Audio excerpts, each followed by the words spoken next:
And welcome in, welcome in. It is Wake Up 502 After Dark. This is your host, Raashaan Myers, coming to you live from the palatial Shawnee Studios.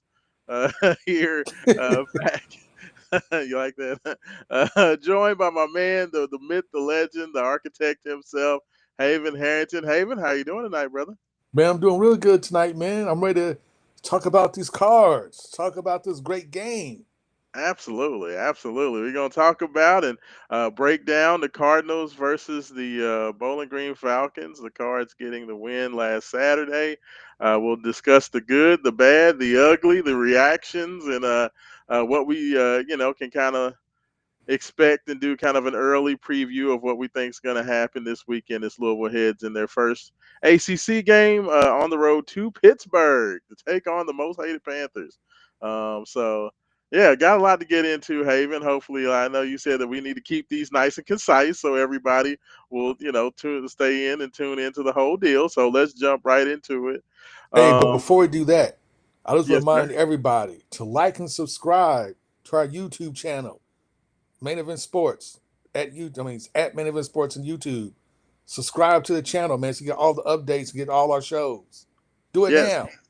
do that now, please do, and make sure that you to tell your friends about it, and if your people like good sports content, Cardinal fans, tell them to join too. So we needed to be a family affair. Everybody join in, and of course, if you want to get involved in the show, please hit us up. Send us your texts, your tweets. We will read those live on the air. Would love to do that as we go through with anything, with your thoughts on the game. And Haven, I think that's probably where I want to just start. Is just It's with okay. reaction, Was with the reaction. the Louisville doom gets and the gloom. win, 40-17. Louisville gets the win. Handled business with Bowling Green for the most part from the beginning to the end of the game. They were without Duke Watson for the game. They got Isaac Brown for, I believe, 2 snaps. And then he sat down, and apparently they said Chris Bell was limited, but he still ended up playing a good little amount. But yeah, I think like to get before we can, I want to get into your thoughts of what you thought about the game and how you're feeling now, a couple days removed. Is man, everybody seems to be in a horrible mood after that game. Haven Harrington, like, have you been surprised by the reaction to the game? No, no, because I get it. I completely understand why Louisville fans are very apprehensive about this team. Okay, I completely get it. And that's because you played, I don't want to say three cream puffs, but you played three super winnable games to start the season. yeah, And you would think that you want to see some progress being made in each game, right? The first game is EKU. EKU was just completely overmatched, but we had ton, just a ton of penalties that game, turnovers. I think we lost a turnover battle 3-0 to East Kentucky, but we still smashed them because we're just so much more talented. Then you go to JMU game and your offense doesn't look as crisp as you think they would look. The offensive line pretty much gets dominated for most of the game by JMU's defensive line, but you still win the game. But you're nervous after that game because you win the game 28-14, but that first half, they had an easy pick six that they dropped. That would have been, an easy pick six. And the first play of the game should have been a touchdown, but their quarterback couldn't throw it the darn because the dude was like wide open by himself with nobody within 30 yards of him. So you yeah. kind of look at those things as like, if JMU hits on those plays, it's a completely different ball game. The momentum is different. The whole thing is different. But it didn't happen, and we win. I was gonna say, like, at the end of the day, Louisville covered the spread. It was a 14-point win, 28-14. Yeah, and, Like, and, and yeah, at the end of the day, you win, and then you play Bowling Green, and Bowling Green is someplace between JMU and East Kentucky, talent wise, I would say. yeah, Uh, but look at the secondary. You're kind of surprised that Miller Moss have like 1,000 yards passing because dudes are wide open, like all over the place. But it seems like the offense will start out well, and especially the second half, they would just hit these spots where they just like couldn't get past the 30 for some reason. Like there was some invisible force field on the 30-yard line, and they Yeah, weren't going any further. And they were still having problems converting on short yardage. yeah. So you still win 40-7. It could have been a lot worse than that, but I think what has kind of folks worried is like you want to see progress in every game, but every game like something new pops up that needs to be worked on for next week, and you're like, dude, we're going to conference play.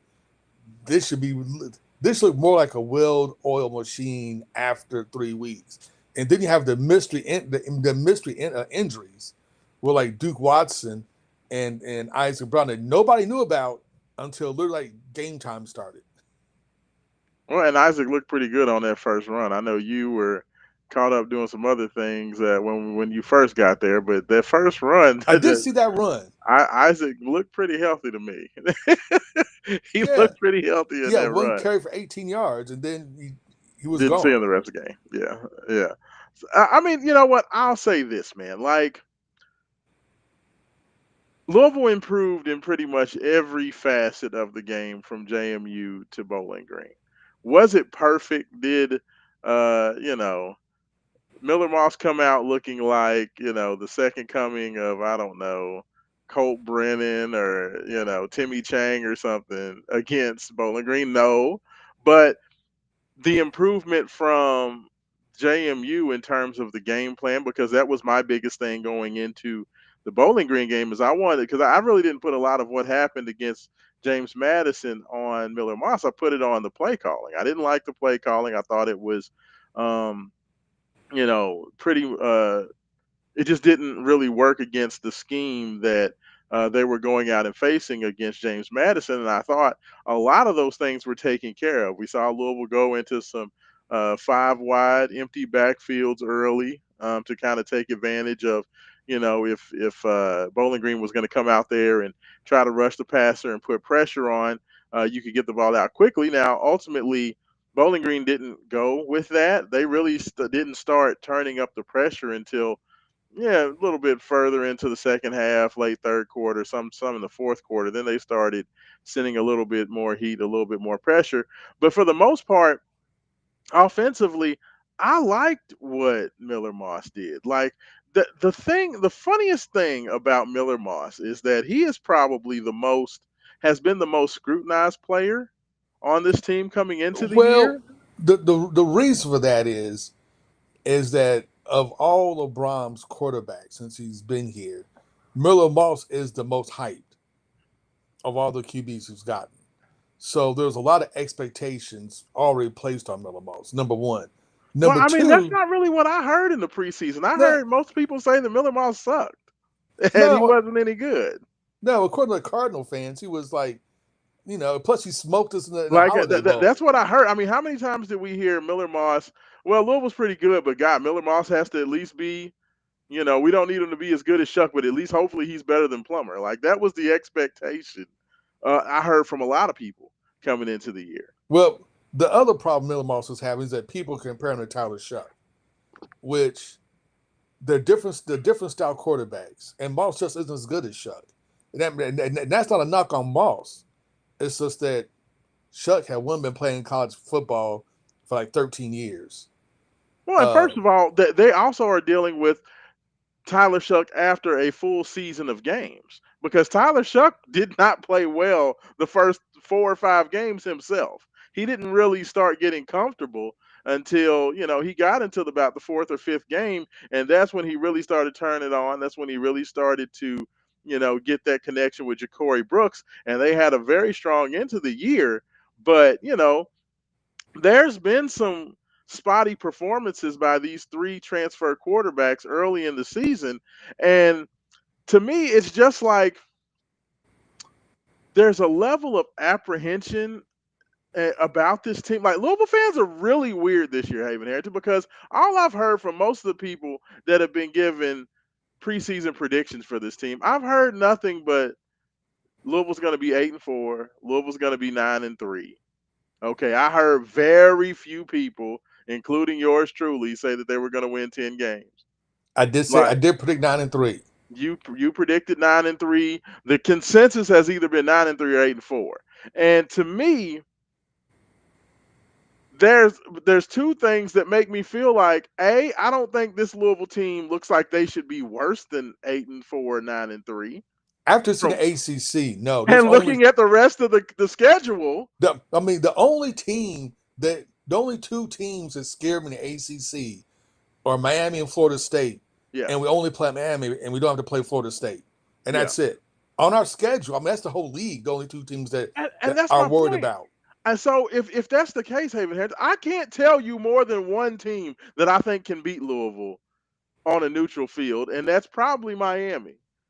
Any other team that Louisville plays, I'm not afraid of any of them by what I've seen to start this year. So I just don't understand when Louisville's 3-0 and they're 3-0 with all wins of 2 touchdowns or more, why everybody is so apprehensive. It just the I, well, negativity like I said, has just been weird. I honestly I think it's because that the offense hasn't looked smooth for an entire game yet. Haven Harrington, can you answer me one question?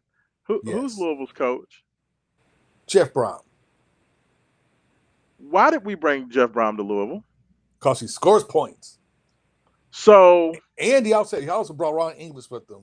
So no, defense is gonna be great. and,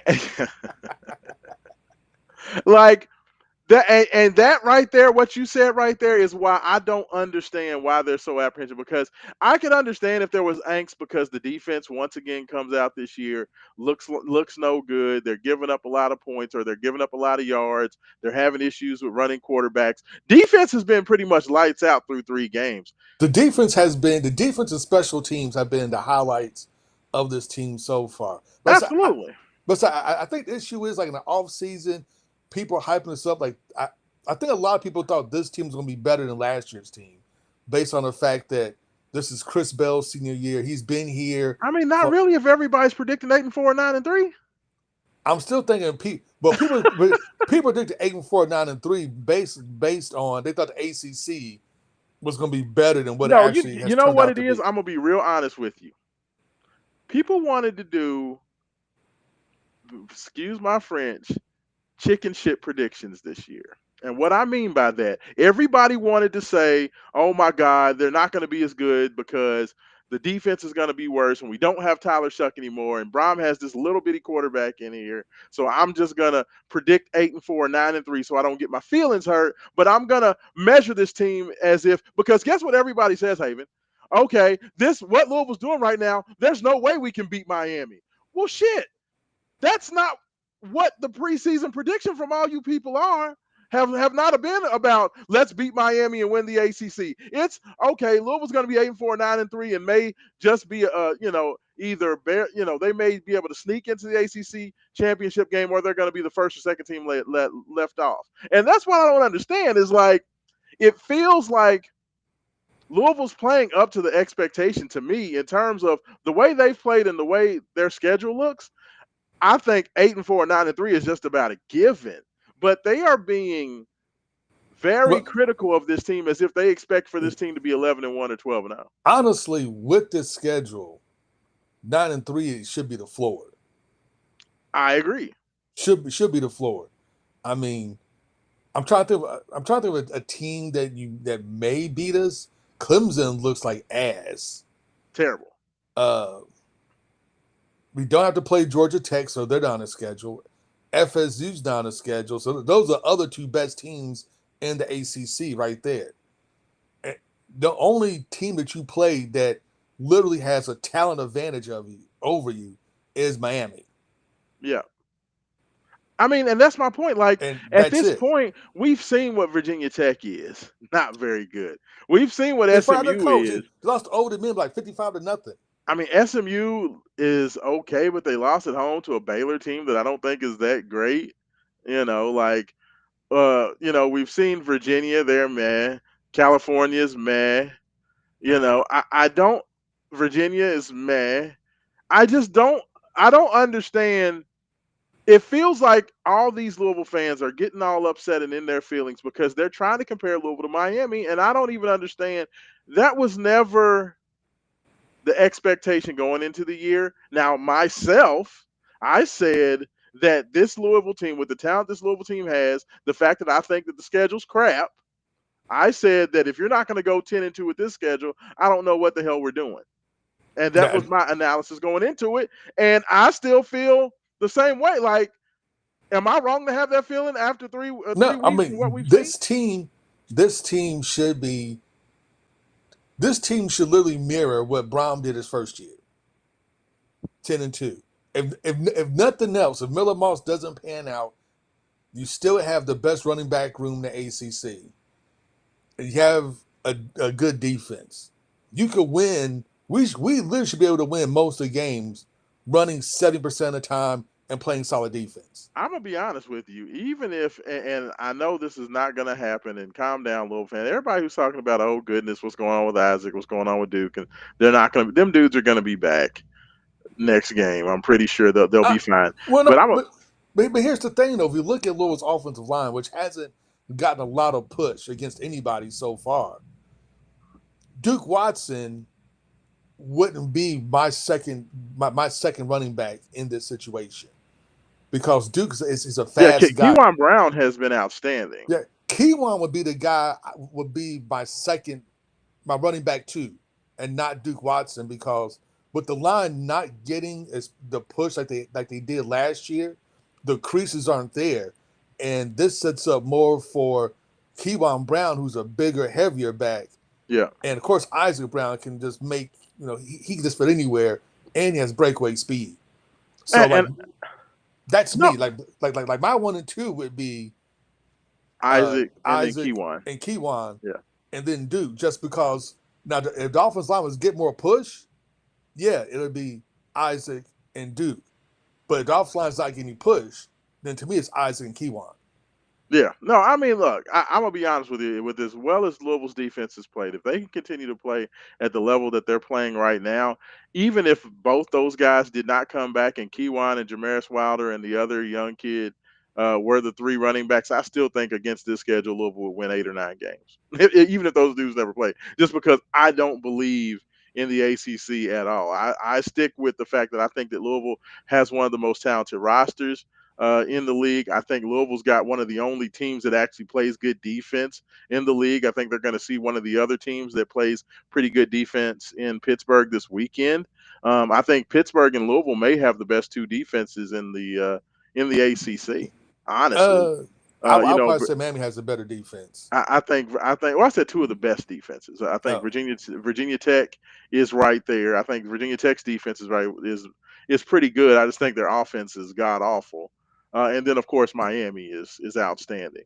So I think that you know, if Louisville can continue to play at the level they are defensively, Jeff Brom is going like it.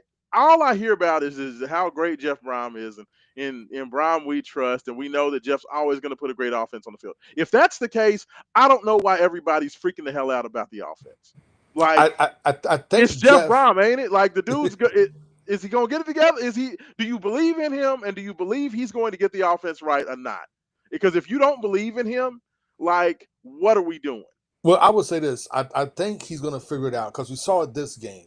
They finally figured out how to get Colin Lacey involved in the offense. Absolutely. It took them like even last year. I don't think they really figured out what to do with them. Yeah. And last year, I think he was just overshadowed by Ja'Cory Brooks, who was just like next level receiver. This year, I think they kind of wanted him to be like an outside threat, but it wasn't really working. And now they kind of, I think they figured like some plays to kind of get him open and get him in space. And now they kind of figure, okay, this is what we need to do with Colin Lacey. And I think if Chris Bell can continue to develop as an outside deep threat, then we're going. But as we saw with Dakari and some other guys, Louisville has a bunch of young receivers that Louisville even if Bell has doesn't get involved, they then have we got it. weapons. They have weapons. They Look, are weapons. and so this is going to be where we can go ahead and take this to. Before we look forward, let's go back and I just want to hear from you. of course, the game was what it was. We knew that Louisville was going to beat Bowling Green. How it looked, the adjustments, that was the biggest thing. So I don't think we necessarily need to go into the blow by blow of how it happened. Louisville had more speed. They were faster. They were more athletic. They took advantage. But what I want to know from you, Haven, what were your biggest takeaways offensively and defensively? Whether it be scheme related, whether it be player related? What are your biggest takeaways offensively, defensively, and even with the coaching staff with the game against Uh, Bowling? First thing first, defense. The first string defense played excellent, excellent. The defensive line was just chef's kiss, was outstanding. They did what they had to do. I know we lost Stanquan uh, Clark. Shaquan Clark, but with our 4-2-5 defensive scheme, it worked well. Yeah, We didn't have to blitz a whole lot to get pressure. Kudos to defense. The defense I know gave like a couple of garbage touchdowns. I was like the third stringers were in, so I'm not going to count that. When the first stringer was in, Bowling Green could do nothing at all. yeah. They only gave up Offense, 3 points, Haven, yeah, with starters in, and those 3 points were just given up because of the muffed. it was a muff The punt. yeah, the It muffed was up punt. punt by Colin Lacey, and they only went 8 yards, and Yeah, they had to kick a field goal. yeah. So that's it. So kudos to the defense. The starters do what they had to do on defense. Offense, we looked really good at times. We looked smooth at times. A couple for some reason our drives in the second half kind of got stalled, but I was excited to see Miller Moss actually audible. So Yes. I could so you can see he's getting more comfortable in the offense. He's actually drawing all. He's actually looking at audibles. He once again he missed a free edge rusher, which I don't know how he missed him because it's coming from his right side. He's right-handed quarterback, but hopefully they'll get that fixed as well. He didn't steer his wide receivers down this game like he did last game. He's gotten much better at that. But I think some of that's because of play calling, because they're able to get the ball out of his hands quickly and in rhythm. And if he can get the ball out, if he gets the ball out quickly in a rhythm, he's a great quarterback. Has great accuracy, especially in short to mid range passing. But he has to be on rhythm, has to get quick, and we did that right. We got guys. Colin Lacey hit him in a slant several times, and Chris Bell in a slant, so we was able to kind of get things going. It also helped that Bowling Green secondary is god awful, so we had guys was running like by Hey, themselves. they were just Bowling Green was determined that they weren't going to let Louisville beat them deep, so they were playing their guys about 15 yards off, Yes, afraid to death of being ran by. So yeah, Louisville definitely took advantage. and that's what you're supposed to do. So no, all in all, I think it was a good game. Um, I think we saw more progress from Miller Moss. You can definitely see him get more comfortable in the offense. And it's like I had to tell everybody who keeps telling me he's not as good as Shuck. He's not as good as Shuck. I always have to remind people: one, Shuck had 3 more years of college experience than Moss did. That's number one. Number two, more importantly, Shuck played for like 3 different teams. So he had gotten used to learning 3 different systems, to work for Absolutely. 3 different offensive coordinators. So he had that experience built in. This is Miller Moss's first time learning a completely new offense, new Yes. terminology. His first time was getting used to throwing to new receivers. He actually has a running game he can lean on. He didn't have that at USC. So this is a learning experience for him, and you can tell he's starting to get more comfortable, and he's starting to get more rhythm. And the great thing is, though, like I said, we have a great running back room, so it can take him a couple of games to get through because we can just ground and pound the ball. Even against Pittsburgh, I think we should be able to run the ball, especially if Isaac's healthy, and we know Kevon Brown's healthy. We should be able to run the ball on them and just ground and pound it, almost like the Lions did the Ravens last night, just run them to death and then pop them over the top. We ain't gonna talk about that game. I don't want to talk about that game, but no, but you're absolutely right, and I think that you know Brom has been so vanilla with his play calling. We haven't seen a single pulling guard.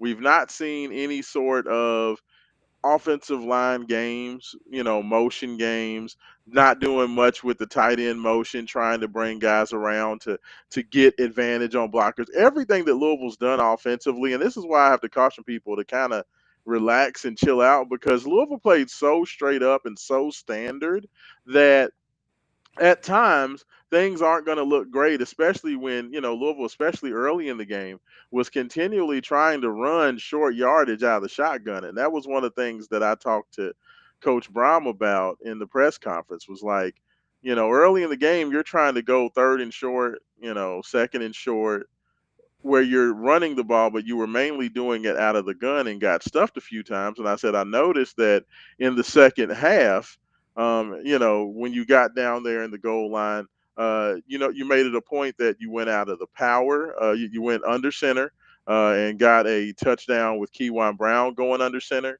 You got that touchdown to the other young man whose name escapes me, the young guy, the redshirt freshman, number 46. He got one going under center. Hold on, I want to get the young man's name right just because I got to give him a shout out on the show. Braxton Jennings.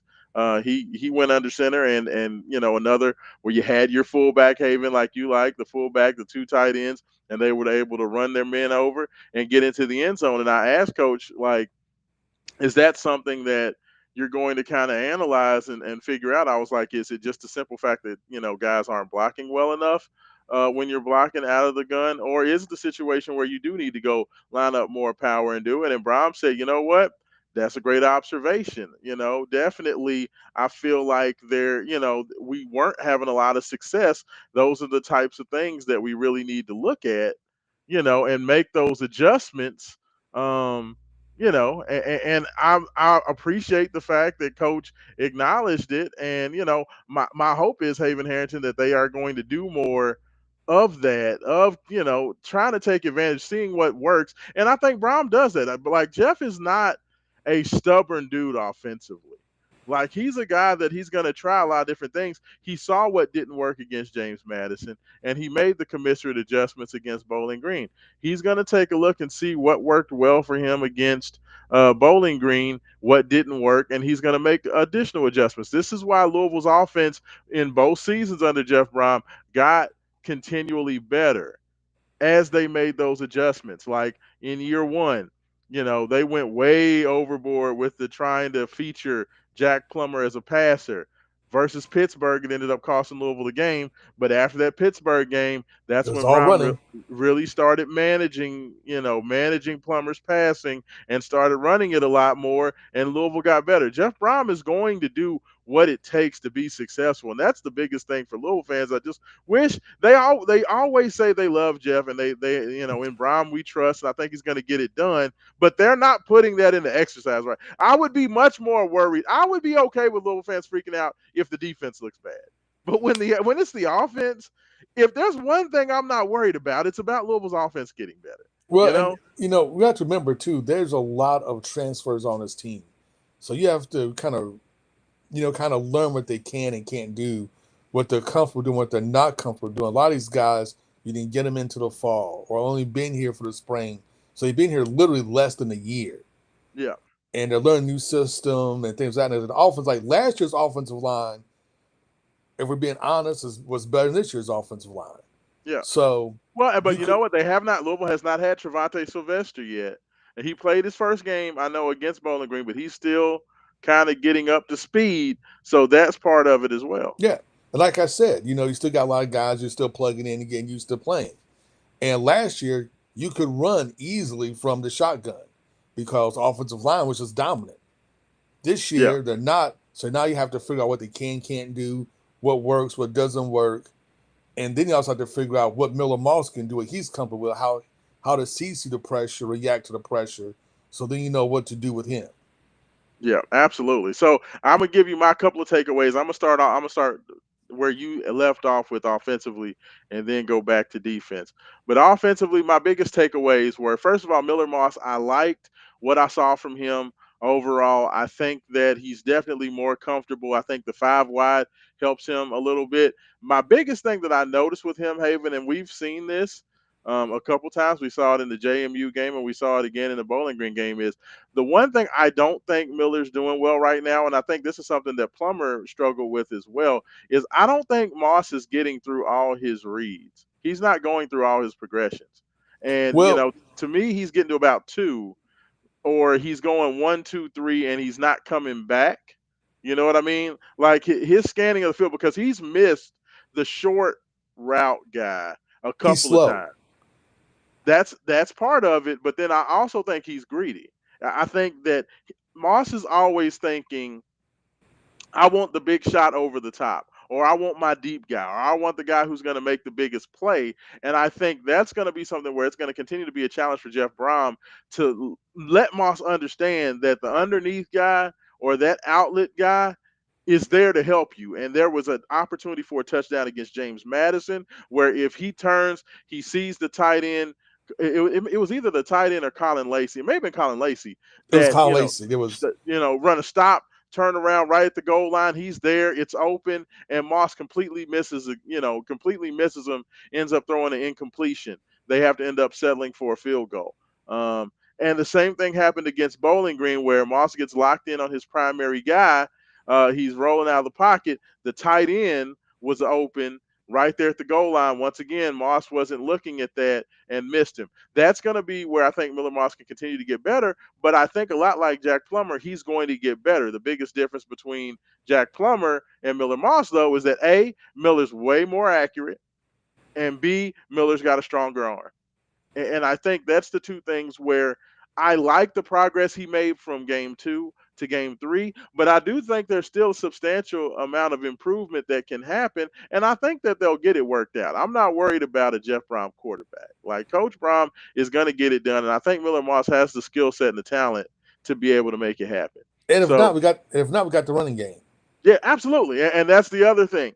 I think that the running game will be more dynamic. I liked what I saw from Keywan Brown. I'm so glad that he decided to come back from Boise State and be a part of this team because with the stuff going on with Duke and Isaac right now, if Louisville did not have him and we were basically down to Jamaris Wilder and Braxton, That's a uh, different game. yeah, I mean, that would like be a we still win. Don't get me wrong, we yes. still win, but not as easy, not comfortable because there was a couple of plays where he literally was like 1 on 5 He and was runs still getting angry, like man. 4 or 5 yards. Yeah.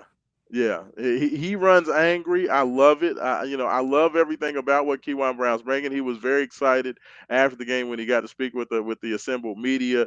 So I'm glad to see him having that success, and he definitely gives me a lot more confidence in that three-headed monster. The other things offensively I like were, they continue to do some nice things in the passing game with the tight ends. I think that they're continuing to kind of add to what they can do. Jaleel Skinner is starting to be, they put him out wide, let him go down the field, take advantage of his size and athleticism. I think that's something that we'll continue to see more of. And then the confidence in Dakari Collins. Like the dude has the one-handed catch in the back of the end zone against James Madison, and he took the swag from that and had a bit of a breakout against Bowling Green. Like he caught a contested catch over three defensive backs I going mean, down the field. Marshall's threw it up there, and then you just trust him to go get him, and he went and got it, and He that's what went you and want to see got. from receivers. I mean, dude's confidence is shooting through the roof. Now he's looking like a guy that was, that out of high school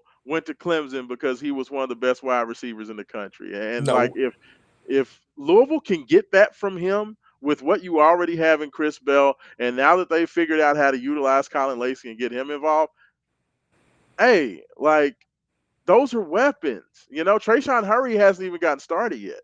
We haven't seen that much of him, but the fact that now they're getting Colin Lacey involved. Coach Brom said after the game that was a focus point for them was to make sure they got Colin involved. Now that they figured out how to get Colin involved in the game, you have the emergence of Dakari Collins. You're starting to see these other playmakers step up. Yes, the offensive line was not great. Yes, they didn't just dominate on the ground the way they should have. But to me, it feels like the offense figured some things out. I'm more encouraged about the offense after game three than what I saw in game two. So that's why I just was not understanding just the rampant, just because people negativity. want to see it immediately. They want to see them throwing the ball and scoring 90 points a game like I from Jump mean, Street. I worry. I know a lot of people say they know football, but man, I question some of these folks' football IQ because it's never the way it's done. It's like go back and watch the early games the first 2 years under Jeff Brom, and you will see some ugly football that just got better as the season went along. But defensively, what can I say? Ron has them boys playing. It was more of a defensive line game in the game against James Madison because James Madison just really didn't know how to throw the football, so the D line was able to dominate. In this game, Bowling Green made it a situation where they wanted Drew Pine throwing that ball as quickly as possible. So this was more of a game for an opportunity for the defensive backs to show out. You had Antonio Watts from his star position leak back and get an interception. You had D'Angelo Hutchinson make about as athletic a pick, an interception that you could make. Tayon Holloway was dynamic in this game. He was hitting. He, was defending passes. He seems to be getting better and better. Jabari Mack looked really good. So I mean, the defense is coming together. We did not see any big hole with Stanquan Clark not there. As I said last week, I feel like while he is a very good player, Stanquan at that second level at the linebacker position, that is the easiest position to be able to plug and play and still get really good production from. So one game in, mission accomplished. Special teams were outstanding. Colin Lacey is absolutely dynamic. I know that I said, Haven, I did not want to see Colin Lacey returning punts, but my lord, like I mean, he's half man, half amazing. dude is electric, man. And we got a Like kicking game. got kick it. The Louisville set a record. Nick Keller set a record for the longest kick. In the history of Louisville football. And guess what? He's not even the starting kicker. He's the backup dude. So I mean, the fact that Nick Keller goes out there, and kicks that 57-yarder. We get to see Ranvier go out there and go, I believe, 4 for 4 on kicks as well. Just a solid overall performance. Like I said, there's still things to work on, and were they perfect? No, but I was encouraged after last Saturday, Haven Harrington, and like to me, I am just kind of disappointed with just how negative everybody's been. But we do got a message coming in from my buddy Phil, checking in, Mr. Philip Bailey, the man, the myth, the legend. He says, good points from you two brothers. My question is, I'm hearing problems with running backs and playing time and NIL, and our running backs weren't injured. What are you all hearing? So I've heard The um, scuttlebutt. the scuttlebutt, but I'll say this. A, I don't know if there's anything to it. B, my question is if they wanted to have these issues and have these questions about the NIL and playing time, where the hell was this in the spring or the fall? Like, you know what I mean, Haven? Like, if you were not happy with this, like, wouldn't you have put your name in the transfer portal to try to look and see if you could get a better offer? Like, why would this be coming up in the third week of the season Well, or the third game of the season? I think that they're not getting as many touches as they want to kind of showcase their abilities. Um, that may have something to do with it, but especially if somebody's trying to maybe do a sneaky Heisman campaign, you definitely want as many touches as you can definitely get, and you want to run up yards and touchdowns and scores, especially against your weaker opponents. You have like a 200-yard rushing game or something insane to get your name out there, and for Heisman Trophy land. But Jeff has decided these couple of games, especially saw in the first game, that he caught off the dogs. The guys only got a couple of handoffs, and that was it. A lot of that thing is just protect them so they can last the whole season. Because the way Louisville's bye week situation set up, you had a bye week I think way too early, the third game, and Hey, you try to make sure these guys' legs gonna be strong. yeah. On October 17th when you go down to Coral Gables to Miami. Yeah, no, Uh, I'm right there. And all I'm gonna say is this, man, is if it's true that this is happening, then that is coming from players' families or interested parties outside of the team. And I hope that's not happening because people are worried about their meal ticket 3 games in, and they're worried about, okay, you've played an X number of games, maybe you should sit out, and try to look to transfer and all that type crap. If But I, that's hey, happening, but I get it, and I'm you sure know, Louisville's not gonna be the only team to deal with dudes unhappy about how much A they're getting paid, or B how much clock they're going to get, because now these are like pro athletes, yeah, and I mean, this is once you've played 4 games, your season's done. Like yeah.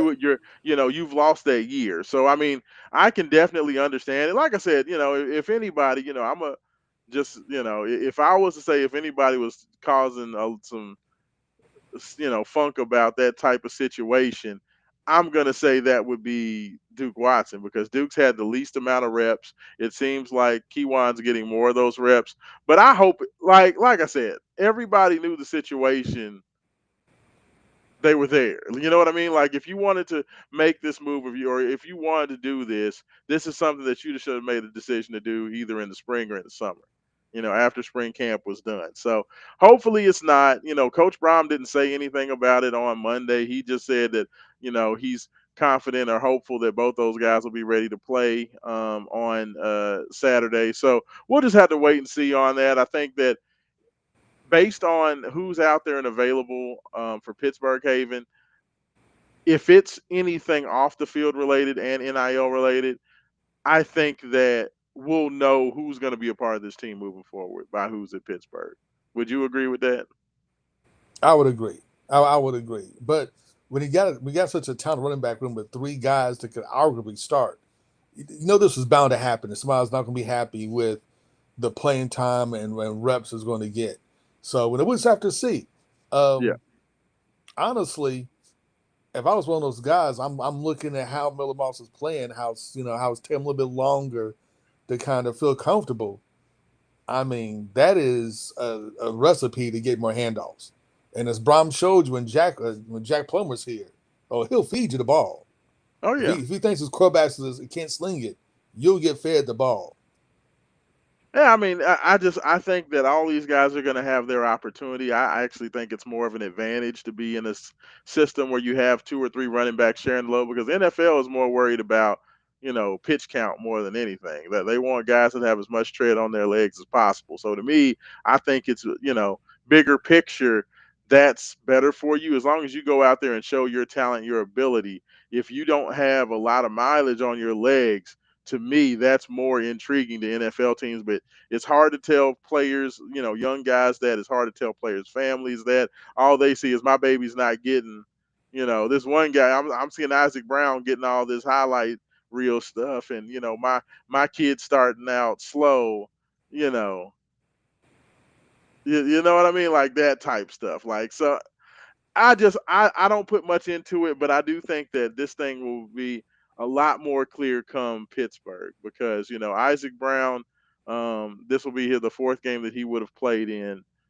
So as long as Isaac's gonna be there, I feel like he's gonna be good to go. Now, if Duke misses another game and he's not there against Pittsburgh, then that probably raises a bit of eyebrow. Maybe there's something going on with that, but I don't want to put anything into the ether that I don't show. Like I said, I just hope that that's not happening at this point. But hey, everybody's going to be dealing with that. I would not be surprised if we lost a player or a kid decided to sit out and put his name into the transfer portal if he is a backup, to look to try to take advantage of something, if he feels he can get a better deal somewhere and save that year. I don't know how these NIL deals are structured at this point, but it could happen. It could happen. But Haven, I tell you what, I know that we have gone a little bit longer. I see Robbie checking in. He said, "Good evening, gentlemen. What's going on, Robbie?" Um, he did say he did make the point of asking. He says, "Is that the issue? With the players, or is Jeff playing chess while everybody else is playing checkers?" I mean, that could be the other thing too. I mean, if you know that you're going to go out there and beat a Bowling Green team that they do play physical on tape. They're very physical. Maybe you want to keep those hits off of them and just keep them fresh for the start of ACC play. Haven, I can see that as well. I can, but that's not Jeff's style. I think because Fair. here's the thing, right? You want to get your guys reps, because you don't want to start off cold. You want to get them reps. You want to get them in the game, get a couple of carries underneath their belts, let them get like 5 to 10 carries, and then pull them after that because you want to get them to still be in that mindset of hitting the hole hard, playing a real game speed when the game is still in doubt. Yeah, Uh, to keep them ready for the next game, conference game when it really counts. So that I don't think Jeff will hold him back if he didn't have to hold him back. agreed, agreed. No, that's fair. But I tell you what, Haven, we have gone a little bit long, so let's just go ahead. Of course, this is the third in the first year that we are giving away the Wake Up 502 That Boy's Good Player of the Week award. Don't have Roman Kelly here, so I can't pop up the fancy graphic because I haven't learned that much. He's the technical guy. Um, but uh, to announce the third official That Boy's Good Player of the Week, drum roll. Congratulations, Colin Lacey. He gets it done. A standout performance. 75-yard punt return touchdown. He's the first Cardinal in the history of the school to have two punt returns of 75 yards or more. He added 9 catches for 110 yards, had over 200 yards in total offense, and actually, Haven, he almost housed another punt No, he in did. that game.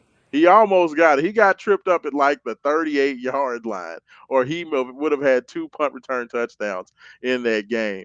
But Colin Lacey, congratulations. Very well deserved. I love the fact that we've been able to give the award to three big time players, three different players in 3 weeks. It kind of speaks to the depth of the team and just I'm so excited to see what Colin's going to be able to do moving forward. Having this guy and having him involved, he seemed very confident in the post game press conference. He seems like he's very motivated to continue going. I tell you what, man, I hated the fact that they made the announcement that Colin was going to sit out. You know, um, but the fact that he's come back and played as well as he has, like, I don't think that you could have asked for much more from him so far. Can you? No, you couldn't. I mean, the man's he's doing exactly what you want him to do. He's a special teams weapon. He's able to flip the field. He's a scoring threat every time he touches the ball, especially on kickoffs and punts. And that's what you want. You want that X factor, that weapon. And he's, one of our best wide receivers on top of that. Absolutely, absolutely. So, as just a quick little preview for Pittsburgh, I know we'll have a full breakdown on Wake Up 502 coming this Saturday morning, start at 9 a.m. As you can see on the little marquee above my head there. Um, 9 to 11 on 96.1 FM. And once again, just like we were this past Saturday, Wake Up 502 will be your official home of the Louisville First Radio Network as we will be broadcasting live, preempting the great one himself, Paul Rogers, from 9 to 10:30 on 96.1 FM, Big X Sports Radio, WXVW, but we will also be simulcast on WGTK 970 AM. So super, super excited to do that. But just as a quick preview, what are your thoughts of the biggest keys that's going to be for Louisville as they face Pittsburgh on the road? A Pittsburgh team where let's just be honest, Louisville has not played well going all the way back to the Big East days. Louisville's never really played that well playing up in Pittsburgh, Haven Harrington. What are kind of some of your thoughts for what you are going to need to see, or what are a couple of those keys to victory? Keys to victory is going to be simple. Defense, keep playing like it's been playing. Uh, Play lights out, stop the run. Um, and on offense, run the ball. Yeah. Run them, and him with play action pass. I don't think the secondary can hold up to our wide receivers, but we can run the ball because I think they're going to try to stop the run first. And if Isaac is starting, if he gets a couple of runs, if Keywan has to play, he gets a couple of runs. That play action pass going to be open all game long, and we should come out there with I think it's going to be tough, but I think we should get the victory. Yeah, hey, look, this game has now taken on a lot bigger feel. Like, I'm gonna be honest with you, this is at worst Louisville's third biggest game on their schedule. Might be their second biggest game. Some people argue between SMU or I know Clemson was at the beginning of the year, but Clemson sucks. So to me, it's the road game at Pittsburgh or the road game at SMU on which would be the second toughest or most difficult game of the year. I tend to lean towards Pittsburgh a little bit over SMU, just because of Louisville's history there. I feel like their style really makes it tough on some of the things that Jeff Brom likes to do. But I'm gonna say this: the biggest thing and why I'm encouraged is if I can see Louisville go out there and be able to take advantage of their special teams where they're able to get into at least field goal position and they're able to get points. I think that's good. Points are going to be at a premium. I don't think that Pittsburgh has an explosive offense. So I feel like if you can get this game, if Louisville can go out there and get to around the 28-point mark, 28, 31 points, I don't know if Pittsburgh can have enough to. I don't think they can score that many points against Louisville's defense. Does that make sense? Like, It so makes to perfect me, sense. Yeah. points are going to be at a premium. You go out there, you get a couple touchdowns, 2 or 3 touchdowns, and add a couple of field goals to that. I think that Louisville will be in good shape. So I definitely think it's going to be. I think it's going to be big, and you know what? This is a good question. This will be the last question we get from Robbie. He says, "When we beat Pitt, will Louisville finally get their credit?" Louisville has not made any moves to get into the top 25. They've in fact lost position in getting into the top 25. What do you think, Haven Harrington? No, Does the Pittsburgh win get you any credit at all? I think gets you credit, but not enough credit. Yeah. Hey, just win, baby. Just keep winning. Just keep winning, get it done. You beat Pittsburgh, you come back, you play Virginia, and you play Boston College. So if you can get those three, if you can get it started with a win against Pittsburgh, that's why this Pittsburgh game is so huge. Because Haven, honestly, if you can get that win there, I feel like you got two very winnable home games. You At get that in. point, Now, if you want credit, Virginia is going to be the game that can give us credit, depending on how well they play. I think they play Florida State this week. yeah, So, depending on how well they play Florida State, will depends on how much credit we get by beating them.